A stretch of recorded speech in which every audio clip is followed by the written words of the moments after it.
Olá, amigo ligado na programação da TVT e você que nos assiste por um dos nossos distribuidores ou pela internet. Estamos começando mais um programa Brasil Consciência, uma realização do Sindicato Nacional dos Servidores Públicos Federais na área de Ciência e Tecnologia do setor aeroespacial. No programa de hoje, a gente vai falar sobre a precarização ou o desmonte de alguns dos principais institutos de pesquisa e de conservação da região amazônica, consequência, ou melhor dizendo, causa dos problemas que levaram aí ao assassinato do jornalista Dom Phillips e também do indigenista brasileiro Bruno Pereira. Para falar sobre esse assunto, nós vamos agora em conexão direta lá no meio da floresta com a cidade de Tabatinga, tríplice fronteira do Brasil com o Peru e a Colômbia, onde está o pesquisador Pedro Henrique Coelho Raposo, professor da Universidade Estadual do Amazonas e também coordenador do Núcleo de Estudos Socioambientais da Amazônia. O Pedro, inclusive, estava participando das buscas aos dois jornalistas, o Bruno também era jornalista de formação, que estavam desaparecidos. Boa noite, Pedro, boa tarde por aí. O que você tem a dizer para a gente com essas primeiras informações? Ainda não está confirmado, mas já temos uma pessoa que confessou os assassinatos. O que você tem a dizer sobre isso? E queria que você dissesse para a gente como que você conheceu o Bruno. Boa tarde, né? Boa noite. Boa noite a todos os colegas que estão acompanhando nessa transmissão. Infelizmente, nós estamos consternados, né, com essa situação. Já há algum tempo acompanhando as buscas, desde a semana passada. Infelizmente, foi um momento em que a gente ainda tinha mais esperanças, né, com uma situação tão particular e recorrente também na região. Eu acho que essa é uma questão que deve ser visualizada, que deve ser visibilizada, o fato de que não é a primeira vez que esse tipo de violência ocorre nessa região, algo que nós já havíamos atentado, né, em outros momentos, e o trabalho desenvolvido pelo indigenista Bruno, né, não só por ele, mas também pelo jornalista Dom Phillips, eu acho que marca exatamente uma particularidade sobre a necessidade de dar essa visibilidade às questões que envolvem a realidade socioambiental aqui, né, da região, dessa região de Tríplice Fronteira, que é uma região altamente vulnerabilizada do ponto de vista socioeconômico, do ponto de vista ambiental,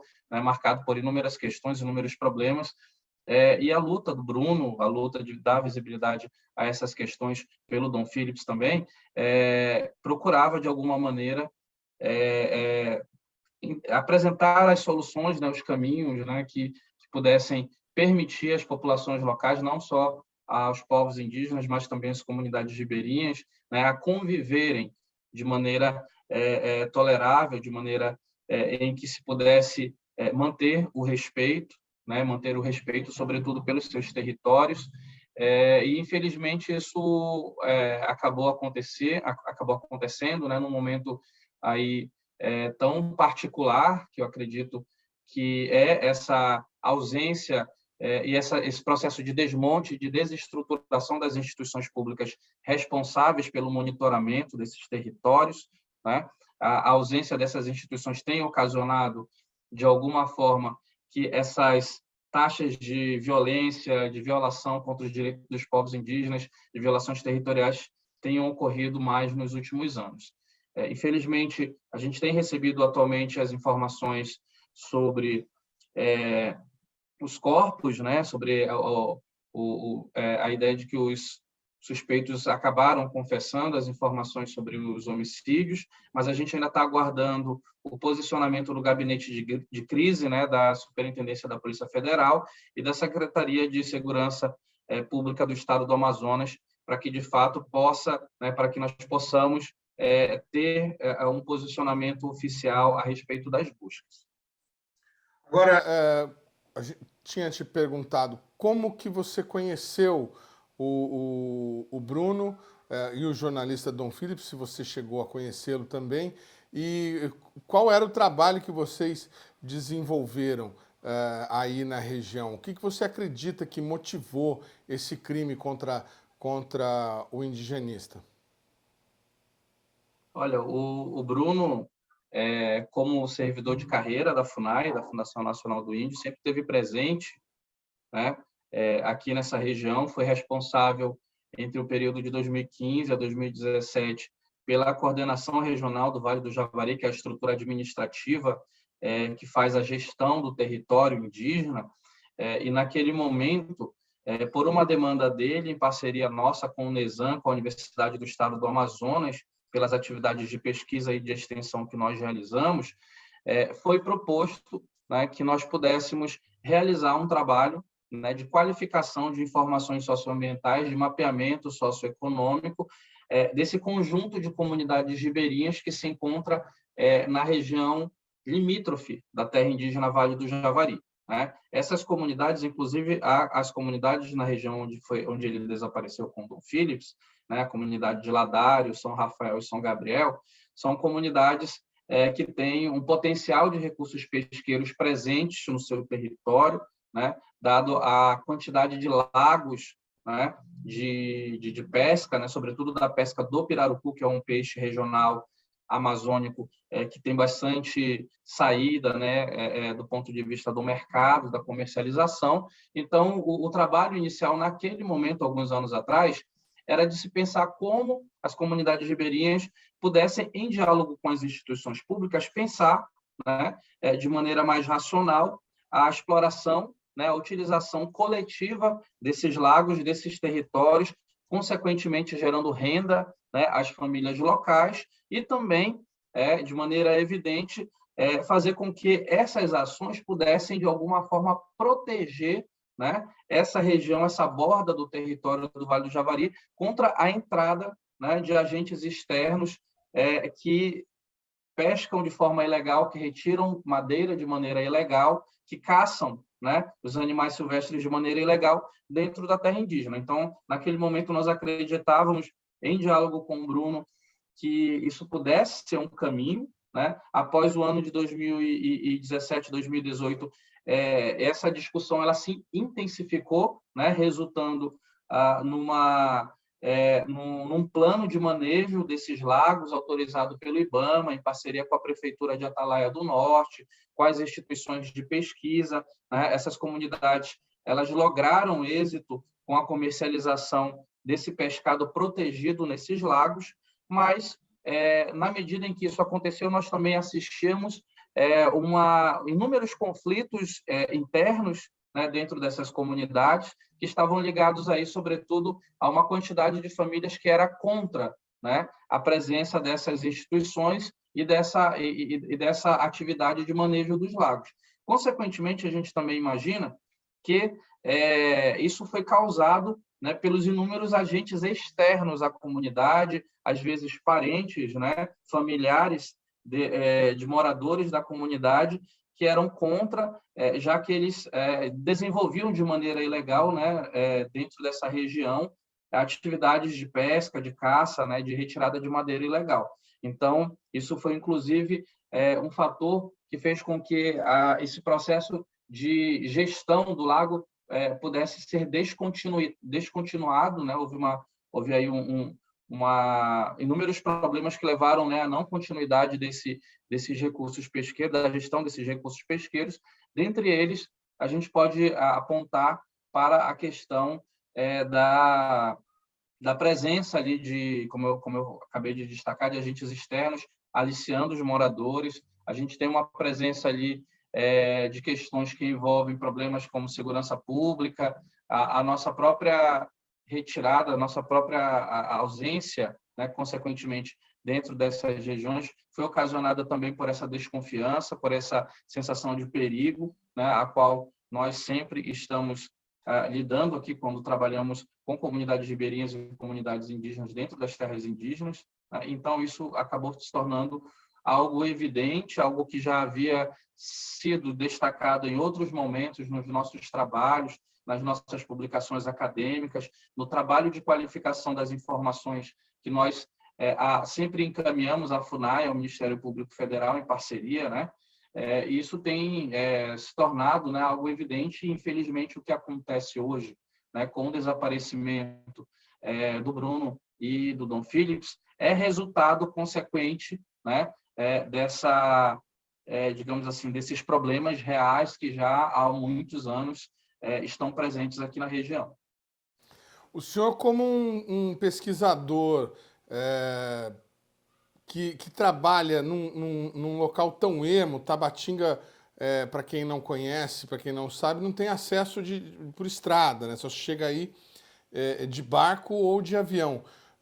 O senhor sente apoiado pelo governo federal para enfrentar essas situações todas? Como é que tem sido o apoio das instituições, do Exército, a presença do Estado brasileiro para tentar combater esses agentes externos que estão a praticar atos ilegais na floresta?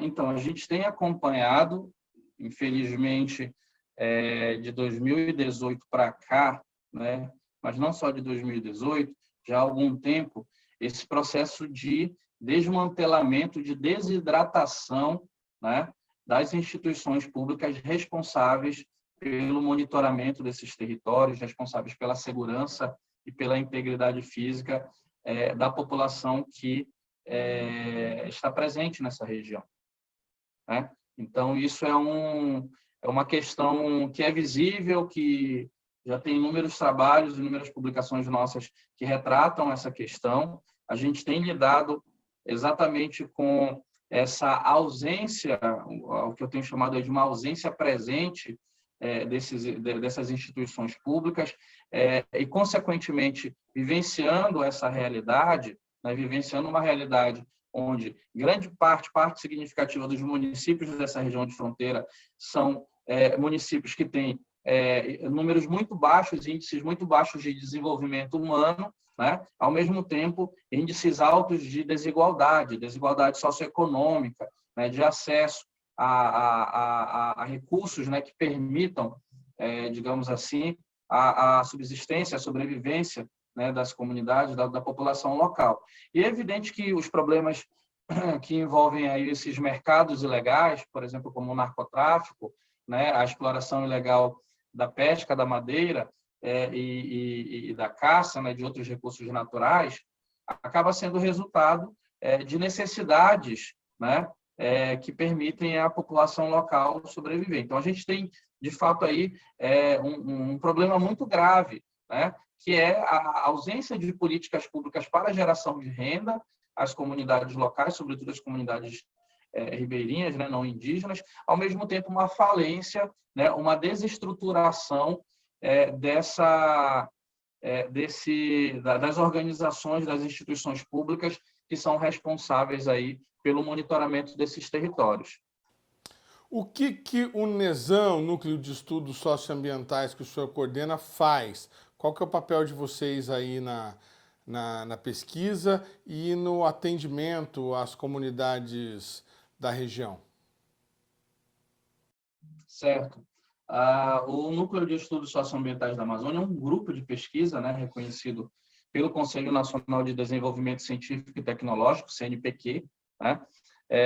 A gente tem desenvolvido atividades já há quase 8 anos na região, né? Um grupo interdisciplinar formado por professores e pesquisadores da Universidade do Estado do Amazonas, da Universidade Federal do Amazonas, também do Instituto Técnico, né, Federal do Amazonas, do IFAM, e também tem parceria, né, com as universidades colombianas e peruanas. Então, a gente é um grupo interdisciplinar de trabalho, né, que tem como objetivo procurar, né, os caminhos para se compreender um pouco e dar solução, né, à realidade socioambiental, aos desafios e às questões que envolvem o modo de vida das comunidades, né, dessas sociedades fronteiriças. Então, o trabalho que a gente faz de maneira interdisciplinar, né, eu, por exemplo, na área das ciências humanas, né, nós temos professores também da geografia, da história, da biologia. A gente tem feito um trabalho em parceria com as organizações indígenas, com as instituições públicas, como a FUNAI, como o Ministério Público Federal, a fim de produzir informação, né? A gente sabe que, para a gente pensar política pública, a gente precisa de informação, de ciência, né, de dados. Então, o que a gente tem feito no campo da pesquisa, no campo da extensão, é qualificar informações do ponto de vista socioambiental, né, aquilo que nós chamamos aí de diagnósticos e prognósticos socioambientais, criando uma grande radiografia da situação econômica, ambiental e territorial dessa região, né, para que esses elementos, essas informações, elas possam, ao mesmo tempo, serem devolvidas para as organizações, para as comunidades, para que elas possam se mobilizar do ponto de vista político e solicitar às instituições as suas demandas, né? Da mesma medida, a gente acaba também encaminhando essas informações para as instituições públicas, né? Porque a gente acredita que, na realidade, a produção dessas informações, o trabalho que a gente realiza na universidade, é um objetivo não só pelo fato de que nós vivemos aqui, nós almejamos uma qualidade de vida, né, para a população local, porque nós sentimos isso no nosso cotidiano aqui na região, né, mas também com essa potencialidade de se pensar políticas públicas fronteiriças, né, para a região do ponto de vista da gestão dos territórios indígenas, né, da geração de renda, do desenvolvimento socioeconômico regional para essas comunidades. E como é que fica agora o trabalho do senhor, dos pesquisadores que apoiam aí todas essas atividades de preservação e de geração de renda para essas comunidades com a morte do Bruno e Dom Philips? O senhor se sente seguro em continuar o seu trabalho, por exemplo? Certo. A gente está bastante impactado ainda com a situação, né? Também já respondi essa pergunta a outros veículos também da imprensa. É uma situação que deixa a gente muito a pensar, né? Mas a gente tem um compromisso, a gente acredita que o nosso compromisso é com a sociedade local, com os povos indígenas, dentro desses territórios. Infelizmente, não é a primeira vez que esse tipo de situação acontece. Isso aconteceu em 2019 com o assassinato do Maxiel, parceiro nosso, também servidor da FUNAI, inúmeras outras ameaças de morte também sofridas por nós, pelos pesquisadores, pelos professores nas regiões aqui onde existem atividades ilegais de garimpo, tem feito com que a gente pudesse, inclusive, repensar as nossas ações, as nossas atividades.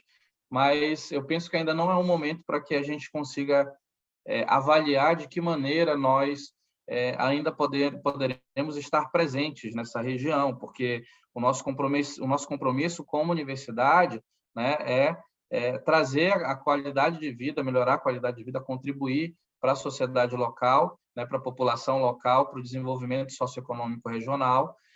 Isso é o que nos move, embora nós tenhamos, sim, todo um cuidado, né, ao realizar atividades em campo. Eu, particularmente, já sofri também ameaças de morte. Outros colegas, junto com lideranças indígenas, também já passaram por essas situações em outros municípios, em outros territórios, não nessa região onde o Bruno e o Dom Felipe desapareceram. É algo que, infelizmente, a gente tem convivido aqui com essa ausência de políticas de segurança pública transfronteiriças. A gente sabe que, embora elas existam, né, que a presença das Forças Armadas aqui seja significativa, que exista a Polícia Federal, a gente sabe que o efetivo dessas instituições não é tão significativo e não está sempre presente nas regiões, sobretudo onde a gente trabalha, né? Então, isso é um fator preocupante, é algo que tem levado a gente, inclusive, a repensar algumas das nossas ações.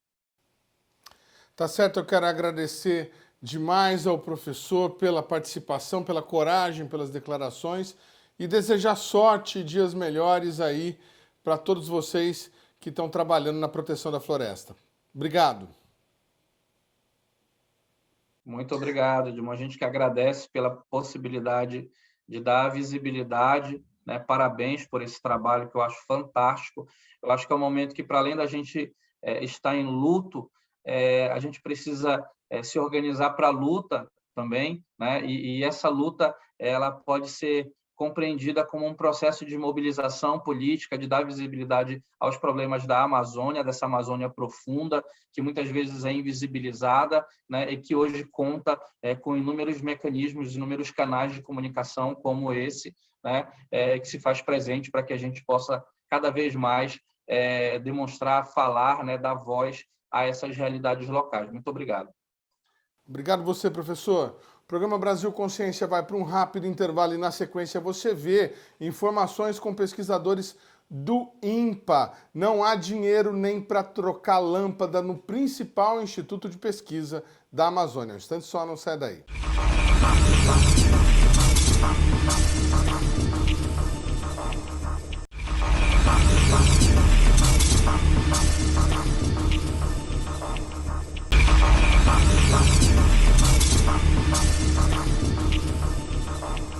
Nós vamos agora em link direto lá na Amazônia com uma pesquisadora e com um doutorando do INPA, o Instituto Nacional de Pesquisas da Amazônia, que também vem sofrendo muito com o problema do desmonte federal na área de infraestrutura. Nós vamos conversar com a pesquisadora Sônia Alfaia, que é pesquisadora no INPA já há bastante tempo, né, Sônia? E que vai trazer para a gente um cenário. Parece que o INPA, a exemplo do que está acontecendo aqui no INPE, em diversos outros institutos, está sofrendo bastante com corte de recurso e com falta de pessoal. Boa tarde, Sônia. O que você tem para nos contar a respeito desse problema?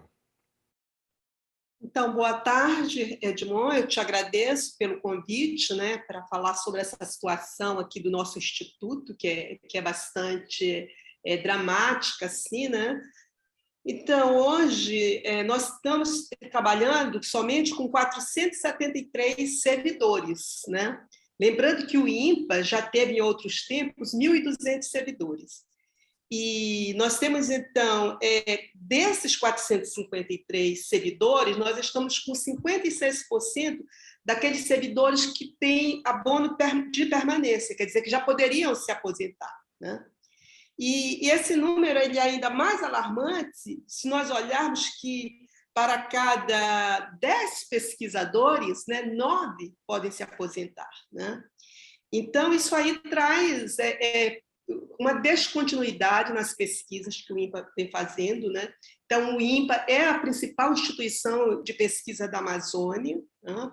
Faz pesquisa em diversas áreas do conhecimento, e isso que está acontecendo é que tem fechamento de laboratórios, né? Linhas de pesquisas interrompidas, e é triste você ver tudo isso acontecendo, né? No instituto que você ajudou a criar, que a gente trabalhou esses anos todos, né? Então, é uma situação muito difícil, né? E, além disso, tem um sucateamento, né, da infraestrutura do INPA, né? Nós trabalhamos aqui na Amazônia e no momento, né, eu acho que pela primeira vez assim, na história do Instituto, a gente não tem condição de sair do INPA para ir fazer uma excursão, né? A Amazônia é grande, as distâncias são longas, né? Então, fazer pesquisa na Amazônia não é barato, é caro, sabe? E é essa a situação atual que nós temos aqui. Sônia, para quem está em casa nos assistindo, você falou aí de excursão e a gente precisa deixar claro que o pessoal faz uma ideia um pouco distorcida do que é o serviço público. O que o INPA pesquisa na Amazônia? Quais são as principais linhas de pesquisa? Por que esse instituto é importante para o país? Então, o INPA ele faz pesquisa em diversas áreas do conhecimento, né? Aí vai desde da parte de ecologia, biologia da água doce, botânica, agricultura, florestas, doenças tropicais. Então, você vê que é um leque muito amplo, né, de pesquisa que nós temos aqui, né? E, então, a gente faz pesquisa na região amazônica como um todo. O INPA, ele tem, além da sede central que fica aqui em Manaus, nós temos núcleos de pesquisa também em Roraima, em Rondônia, né? No Acre, em Santarém, né? Então o INPA é muito amplo, né? E nós trabalhamos em todas essas regiões. Muito bem. A senhora, especificamente, nos últimos tempos, tinha trabalhado com o quê? A senhora, pelo que a senhora me falou, tem quase 30 anos, mais de 30 anos de instituto? Sim, eu sou engenheira agrônoma e trabalho com a agricultura familiar, agricultura indígena, sistemas agroflorestais, agroecologia, né? E, no momento, a gente tem muitas parcerias com as comunidades indígenas aqui da Amazônia, né? E, então, por meio de projetos de pesquisa participativa, que é aquela pesquisa que você faz em parceria com as comunidades, onde os trabalhos são feitos juntos com essas comunidades, nós procuramos estudar os sistemas de produção dessas comunidades, né? E procurando meios que possam melhorar a agricultura e a economia dessas populações, ao mesmo tempo que se garanta a qualidade do ambiente, né? Do meio ambiente. Então, já estamos há mais de 20 anos trabalhando com vários povos indígenas aqui. No momento, nós estamos em uma parceria com os Sateré-Maué, né? Os Sateré-Maué é essa etnia que fica na região do Baixo Amazonas, na terra indígena de Iramaral. Eles são conhecidos como os filhos do Guaraná, porque foram os saterês que pegaram um cipó que crescia na floresta e transformaram em um arbusto cultivado, e também encontraram o seu próprio método de processamento, né? Então, para você ver a contribuição dessas populações para todas essas espécies de plantas que nós hoje temos e que tem muito potencial econômico aqui na Amazônia. Nós não precisamos derrubar a floresta para, explorar todas as coisas boas que tem aqui, que tem um grande potencial econômico. A pesquisadora Sônia estava falando da questão do corte de recursos. Vamos colocar na tela nesse momento. É um gráfico atualizado até 2019, mostrando então a evolução ou a involução dos investimentos no INPA, o Instituto de Pesquisa da Amazônia. Pessoal que não dá importância para Instituto de Pesquisa que realiza pesquisa direto na floresta, tentando explorar as potencialidades, pesquisa brasileira. Então vamos aos números. 2014, tivemos ali por volta de 7 milhões de reais em investimento no Instituto, se manteve praticamente o mesmo, eu estou falando de números realizados, não aquilo que foi orçado, em pouco mais de 6 milhões em 2015. 2016 sobe para casa dos 8 milhões, e aí, né, depois do golpe de 2016, nós tivemos uma queda abrupta nos investimentos de pesquisa na Amazônia para quase a casa de 3 milhões em 2017, se manteve em 2018 e atingiu irrisórios 1 milhão e alguma coisa no ano de 2019. Como é que está o orçamento do INPA nesse momento para 2022, Sônia? Vocês estão aí sofrendo com corte ainda? Olha, como eu te falei, Edmond, hoje nós não temos recursos para fazer nenhuma excursão, né, nos rios, nas comunidades, né, porque, assim, o INPA não tem como pagar o deslocamento, né, você precisa sair daqui, precisa... uma excursão dessa, você tem que comprar mantimento, você tem que comprar combustível, né, para botar nos barcos, combustível aqui é muito caro. Então, o INPA está com recurso, mal dá, eu acho, para a manutenção do Instituto, né? Mesmo a manutenção está muito precária. Nós vemos aqui manutenção de veículo, manutenção dos prédios, nem recursos para trocar uma lâmpada, já me informaram que o INPA não tem nesse momento, né? Então, quem compra para manter suas atividades, manter seu laboratório em funcionamento, são os próprios pesquisadores. Estamos mostrando aqui, Sônia, uma foto que, pelo menos na internet, é atribuída aos servidores do INPA, uma Kombi, 2 caminhonetes, uma outra caminhonete, tudo sucateado aqui, jogado num canto, sem qualquer possibilidade de uso. Tem veículo hoje para os pesquisadores poderem fazer funções, de repente, administrativas e buscar algum tipo de produto, alguma coisa? Você estava falando de excursões à Amazônia, mas tem algum veículo para vocês poderem trabalhar? Olha, ter veículo tem ainda alguns, né? Você tem que se inscrever, tem que fazer a solicitação, mas não é assim que, como eu vou te dizer, vamos dizer, tem aqui no meu setor, tem 2 veículos para atender a todos, né? Então, é difícil, né? E são veículos com problemas já, né? Quando você vai para uma estrada, assim, eles têm muita dificuldade, né? E outra coisa, não tem motorista, né? Então, quem normalmente dirige os carros são os próprios pesquisadores, né? E outra coisa que eu queria falar, Edmond, é que quem faz pesquisa hoje no INPA, o INPA sobrevive graças aos estudantes da pós-graduação. Então, o INPA tem mais de 500 estudantes de pós-graduação que fazem suas dissertações de mestrado e tese de doutorado. Então, eles precisam fazer essas coletas, né? E então o que está acontecendo o que está acontecendo atualmente é isso, que quem segura a pesquisa no INPA são os estudantes da pós-graduação. Se não for, assim como o Lucas aqui, né? Se não fossem esses estudantes, o INPA já teria fechado as portas há muito tempo. Estamos mostrando nesse momento, para ilustrar o que a pesquisadora Sônia está falando, gráfico também produzido com base nos números até 2019, pelo site UECO, mostra aí a evolução do ingresso de pessoas na pós-graduação do INPA. Quer dizer, não há falta de interesse. Vocês estão vendo aí, lá na década de 90, começo da década de 90, finalzinho da década de 80, 675 estudantes ingressando na pós-graduação e esse número crescendo avassaladoramente ao longo dos últimos anos até 2015, o levantamento feito pelo site UECO. Vou passar para o Lucas, a gente vai conversar com o Lucas que é doutorando, né, biólogo e doutorando da pós-graduação do INPA. Vou direcionar a pergunta para ele e vou aproveitar e emendar uma outra. Lucas, vocês estudantes, na sua maioria, vocês têm bolsa para poder fazer essas pesquisas aí no INPA?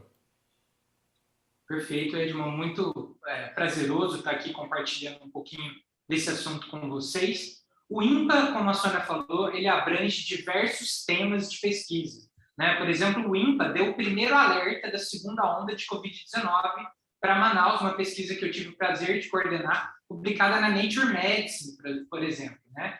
O INPA tem liderado uma série de pesquisas em vários temas, desde clima, relações entre as espécies da Amazônia, questões de viabilidade econômica de obras na Amazônia, né? Produção de biodiversidade para recursos financeiros. Então, o INPA tem feito uma série de pesquisas em todos os aspectos fundamentais, tanto para a área de saúde pública, farmacológica, controle de vetores de doenças, economia, sustentabilidade, manejo de espécies amazônicas e também voltado para a população amazônica, né?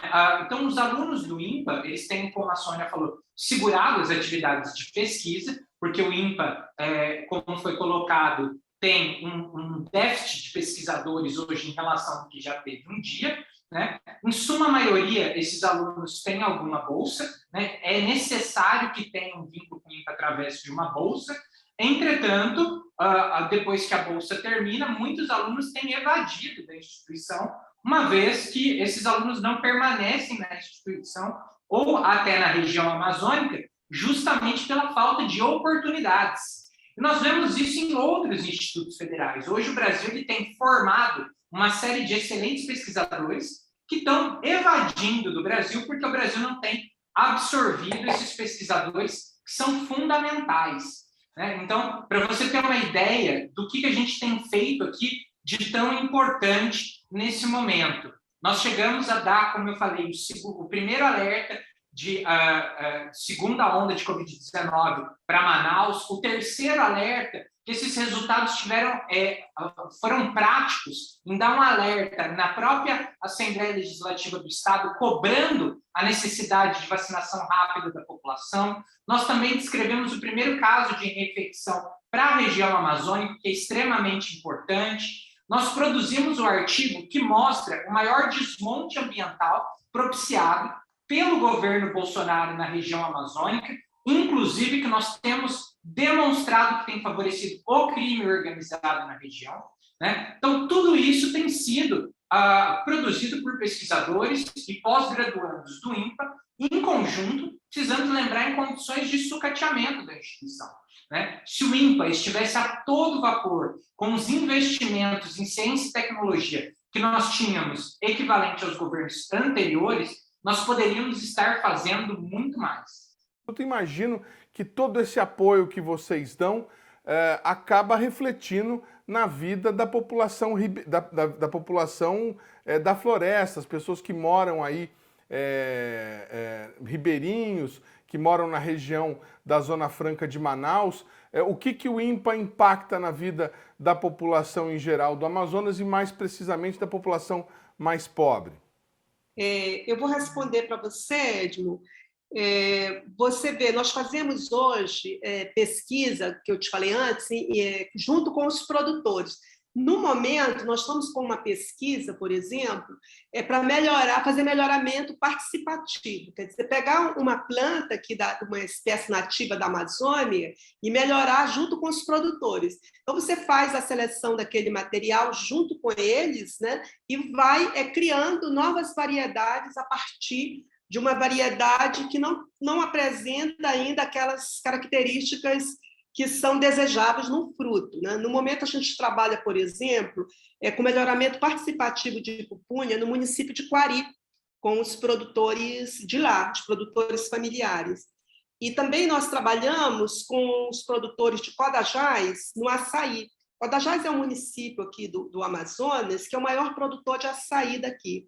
E nós, então, junto com eles, estamos criando uma variedade que vai produzir na entre-safra, porque na época da entre-safra do açaí, a qualidade do açaí diminui muito, né? Então, uma maneira que a gente tem é fazer esse trabalho e colocar uma variedade nova. Também trabalhamos lá com o Isaterê Mauê para melhorar, para recuperar o potencial produtivo dos guaranazás dos isaterês, né? Também, hoje, os isaterês, eles vendem os produtos deles para a França e para a Itália. E tem uma demanda muito grande, mas os plantios já estão bastante desgastados, né? Assim, a produtividade está baixa, então, junto com eles, nós recuperamos o potencial produtivo desses plantios. Uma outra coisa para você ver, hoje, aí no Sudeste, tem o plantio de palmito de pupunha, né? Esse palmito de pupunha saiu daqui do INPA, foi uma pesquisa originada aqui, né? E que hoje todo o Brasil usa. E hoje nós trabalhamos, então, com a mesma espécie, né, a pupunha, mas para melhorar o fruto da pupunha. Um outro exemplo, nós estamos trabalhando agora, nesse momento, com os produtores do Careiro da Várzea para fazer o processamento do abacaxi. Eles são produtores de abacaxi, eu não sei se você sabe, mas o Amazonas tem o melhor abacaxi do planeta Terra, não tem outro igual. E nós, então, vamos fazer... Eles têm muitas perdas na época da safra, uma vez que não conseguem escoar a produção, muitos frutos são estragados, então hoje nós estamos lá reativando uma fábrica artesanal e vamos colocar esse produto deles no mercado, né? Isso aqui só lembrando algumas pesquisas que nós temos mais recentes, né, com os produtores aqui do Amazonas. A senhora está falando desses trabalhos todos, e para que quem está em casa consiga entender, a população atendida, ela é exclusivamente indígena? Não, são assim, as populações tradicionais da Amazônia, né? Aqui nós atendemos a todos os produtores familiares, como assentados da reforma agrária, extrativistas, ribeirinhos e populações indígenas. E também estudantes, tem muitos estudantes que são capacitados também, esses institutos federais de educação que estão no Amazonas, também nós fazemos parceria com eles e ministramos esses cursos de capacitação.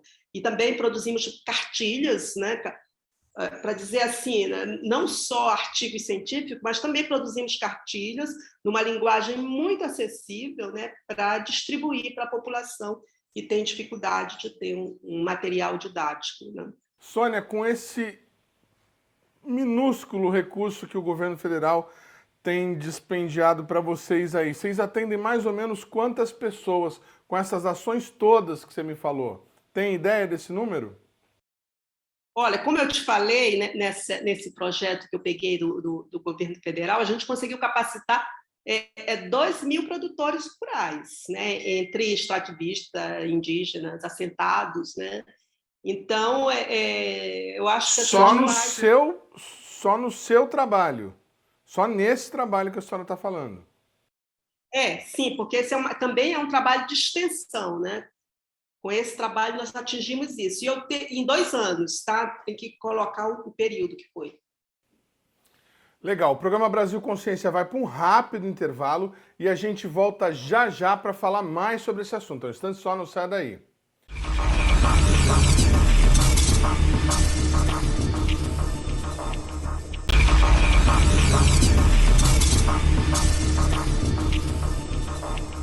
E vamos voltar a falar com o Lucas, então, sobre a questão da violência. Há informações de que o desaparecimento do jornalista Dom Philippe e do indigenista Bruno Pereira esteja ligado a traficantes que atuam na região. Lucas, o que você tem para dizer para a gente a respeito disso? A gente perdeu a soberania da Amazônia? Estrangeiros, traficantes, grileiros e tudo mais estão tomando conta por aí? Isso é uma pergunta bem importante. Desde 2019, nós temos publicados uma série de artigos científicos revisados pelos pares, demonstrando esse sucateamento proposital das instituições brasileiras, dentre eles o IBAMA, o ICMBio, a FUNAI, os órgãos de pesquisa como o INPE e o INPA, para justamente entregar a Amazônia para o crime organizado. A gente observa essa crescente ação do crime organizado.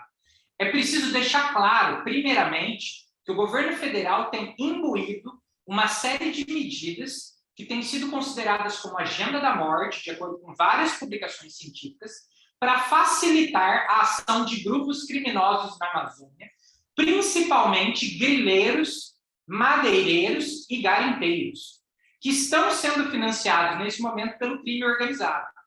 Então, as ações do presidente da República, de vários parlamentares, dentre eles do Partido do Presidente da República e aliados, estão ajudando o fortalecimento de grupos criminosos na Amazônia. Isso é fundamental, já amplamente conhecido, como hoje um ex-superintendente da Polícia Federal deu declaração dando nome aos bois, né? Então, nós podemos, voltando atrás nessa retrospectiva de 4 anos do governo Bolsonaro, nós temos, por exemplo, o ex-ministro Ricardo Salles, ao invés de se reunir com os fiscais do IBAMA, indo se reunir com madeireiros para atender às suas demandas, né? Nós temos a parlamentar Carla Zambelli também fazendo isso, né? Então, é preocupante que pessoas ligadas ao governo federal têm atuado para atender a demanda de grupos criminosos, como madeireiros, garimpeiros, né, grileiros de terra, que estão sendo fomentados pelo crime organizado.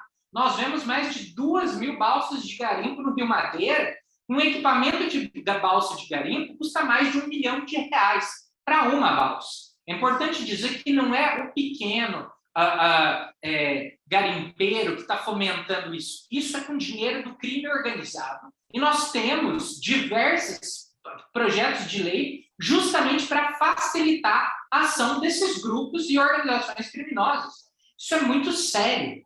Nós estamos falando do governo Bolsonaro entregar a Amazônia na mão de grupos criminosos organizados, que no momento nós vimos desaparecer o Dom Phillips, né? E também com o Bruno. Então, isso é muito sério, isso não vem acontecendo recente de poucos meses, isso é um processo que se instituiu no governo Bolsonaro. Nós temos, por exemplo, um artigo publicado na Environmental Conservation, que é editada pela Universidade de Cambridge, que detalhou como um dossiê todo esse processo de sucateamento dos órgãos ambientais e o entreguismo a partir dessa agenda ideológica, que é chamada de agenda da morte, para favorecer esses grupos e outros criminosos na Amazônia, né? Nós também tivemos uma série de publicações na Science, que é um dos maiores periódicos científicos do mundo, que tem demonstrado justamente como o governo federal tem fomentado esse tipo de atividade na Amazônia.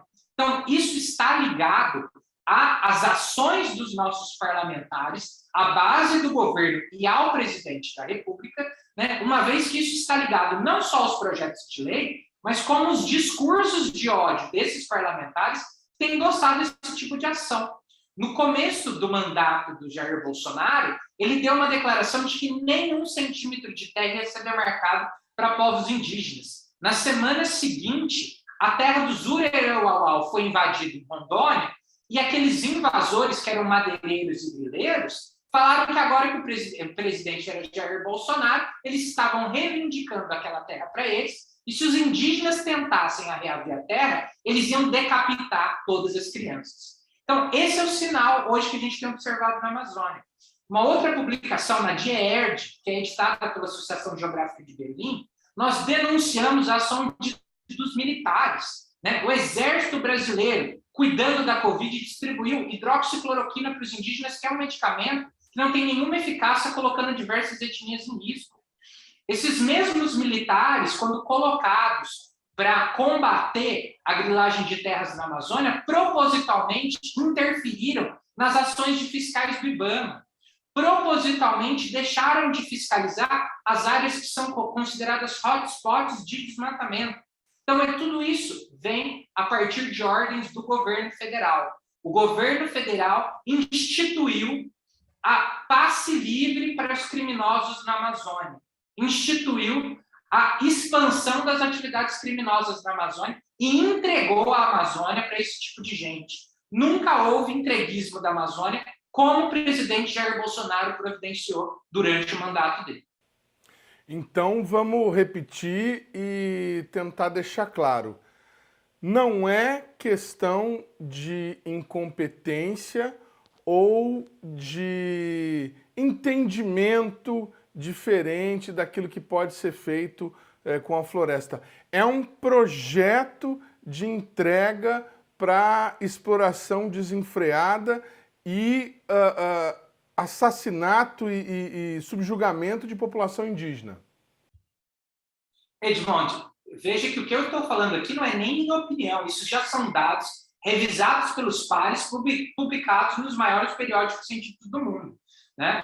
No início do ano, em janeiro, nós publicamos um trabalho na Nature descrevendo um novo ciclo de desmatamento se formando no sul do estado do Amazonas, favorecendo por grileiros, né? Então, tudo que eu tenho falado está amplamente documentado. É um projeto de entregar a Amazônia para garimpeiros, madeireiros e grileiros. Isso está sendo facilitado pelo governo federal. O governo federal tem anistiado as multas desses criminosos, tem facilitado. Nós observamos, eu fui primeiro autor de um artigo publicado na Land Use Policy, que é uma revista classificada como A1 pelo CNPq, que ela é específica sobre o uso da terra, e nós descrevemos um processo de grilagem de terras ao longo da rodovia BR-319, que corta a Amazônia, né? E nós observamos que, recentemente, o governo federal tem destinado essas terras griladas, adquiridas ilegalmente,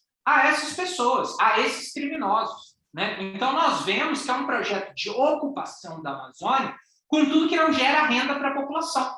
Nós precisamos deixar claro para a população que está nos assistindo que essas pessoas primeiro favorecem grandes produtores, grandes empresas ou o próprio crime organizado. A gente não está falando de pessoas que precisam dessas atividades para subsistência, né? Os indígenas, os ribeirinhos, muito pelo contrário, eles são afetados por esse tipo de atividade, né? Porque muitas vezes um grileiro, um madeireiro, ele invade uma área de uso tradicional da população local, colocando essas pessoas para fora. Como nós vimos, por exemplo, no município de Manicoré, na região do Lago do Capanã, onde madeireiros e grileiros adentraram uma área de uso tradicional indígena, uma área que servia para a área extrativista de 23 comunidades. E essas comunidades juntas arrecadavam, através de extração de óleo de copaíba e outros produtos da floresta, mais de R$600 mil por mês. E o que a gente vê hoje? Essa área invadida e todo esse recurso que ia para as comunidades da Amazônia, deixando de chegar nessas comunidades por conta de invasores grileiros que vieram de outros estados tomar a terra do povo amazonense. Então, é muito grave quando a gente vê esse processo, porque o Estado está tendo perda econômica. Não só isso, nós estamos perdendo serviços ecossistêmicos fundamentais da floresta, como as chuvas que vão para o sudeste do Brasil abastecer, por exemplo, o sistema Cantareira, que irriga São Paulo, a região mais populosa do Brasil. As chuvas têm diminuído ano a ano por conta do avanço da degradação da floresta. Então, nós estamos falando de uma agenda da morte, como o artigo da Environment Conservation, que é editada pela Universidade de Cambridge, tratou. É uma série de projetos de lei e uma visão ideológica imbuída pelo governo federal nesse momento para sucatear a fiscalização da Amazônia, vulnerabilizar principalmente terras públicas e dar chance de ocupação para grupos criminosos, principalmente como madeireiros, garimpeiros e grileiros. Quando eu estou falando de grupo criminoso, eu estou falando de pessoas com ligação com o PCC, eu estou falando de pessoas com ligação a Comando Vermelho. Esses são os financiadores dessas ações de garimpo e grilagem de terras, que estão sendo favorecidas por várias PLs que o senhor Jair Bolsonaro tem colocado para a Amazônia. Então, isso é muito sério. O nosso presidente da República tem trabalhado para organizações criminosas, e isso precisa parar.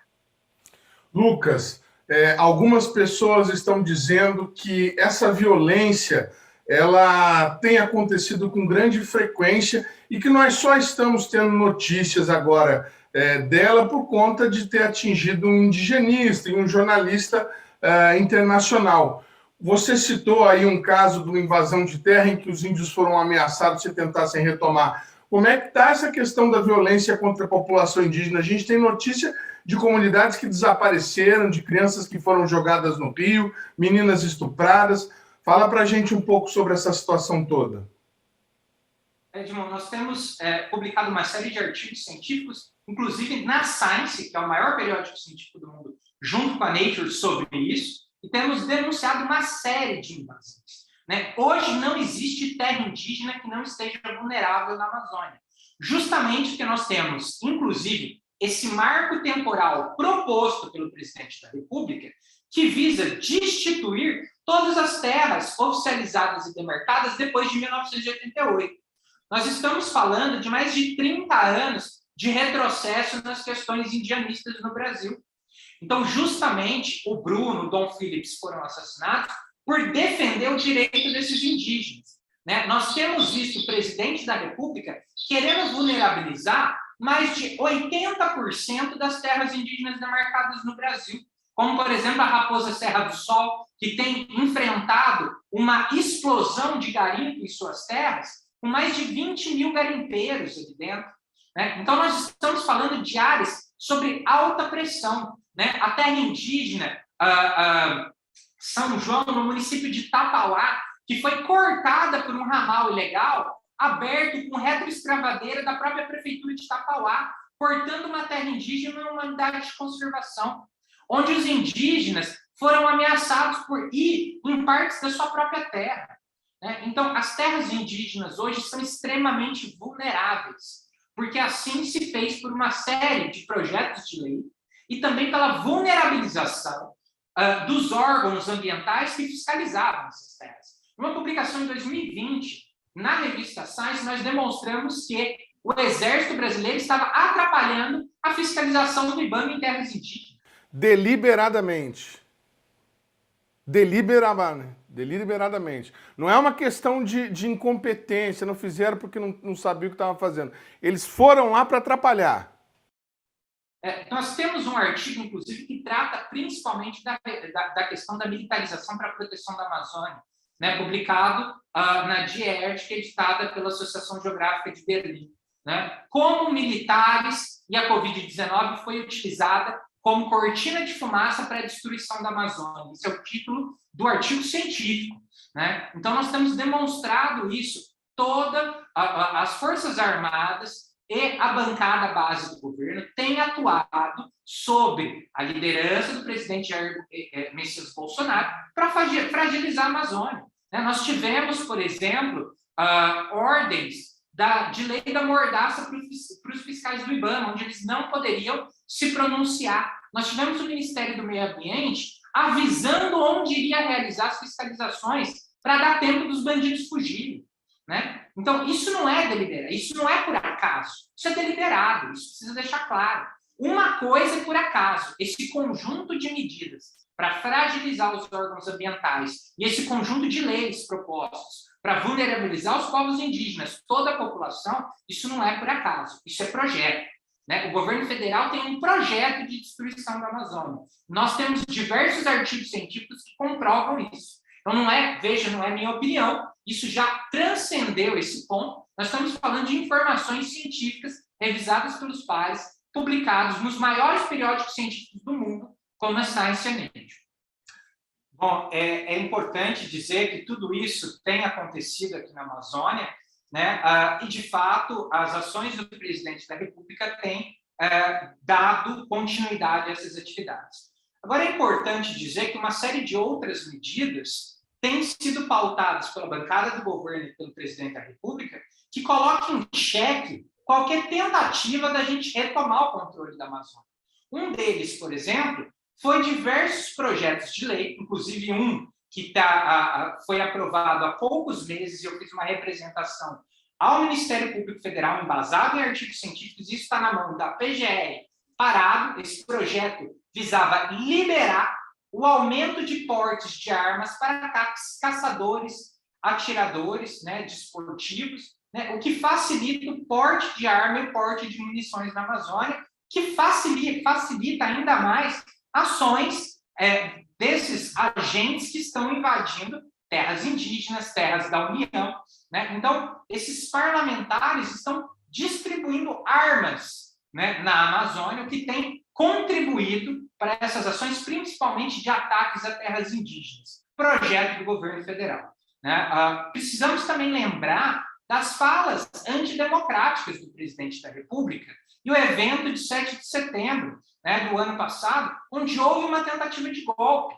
Né? E diversas vezes o presidente da República disse que a intenção de armar a população é justamente que a população se defenda, né, caso, por exemplo, ele perca as próximas eleições. Esse processo de golpe, de tentativa, está publicado, por exemplo, no Journal of Public Health Policy, que é um jornal de saúde pública, onde nós demonstramos como que as Forças Armadas e o presidente da República têm fomentado diversos ataques às instituições brasileiras no meio da pandemia de Covid-19. Então, se não bastasse esse entreguismo da Amazônia, nós estamos falando ainda de uma tentativa antidemocrática de fazer-se manter esse desgoverno. Então, tudo isso é muito grave. Né? Isso tudo está documentado em artigos científicos revisados pelos pares. Né? Então, a coisa não cessa por aí. Está se criando um governo paralelo, onde milícias estão sendo armadas, para tentar defender esse desgoverno que está aí. Né? Isso é preocupante frente às eleições que estão chegando, né? E embora a quantidade de ameaças que eu e outros pesquisadores estamos sofrendo, não vai ser se calando que a gente vai resolver esse problema. Muito obrigado mais uma vez à Sônia, ao Lucas, pela disponibilidade. Um abraço para vocês e boa sorte aí na defesa da Amazônia e aos interesses da nossa população deste estado e da Amazônia Legal. Obrigada a vocês, todo aí. Perfeito, tá? Um abraço a todo mundo de casa aí e vamos continuar defendendo a Amazônia. Um abraço. Obrigado, gente. Valeu.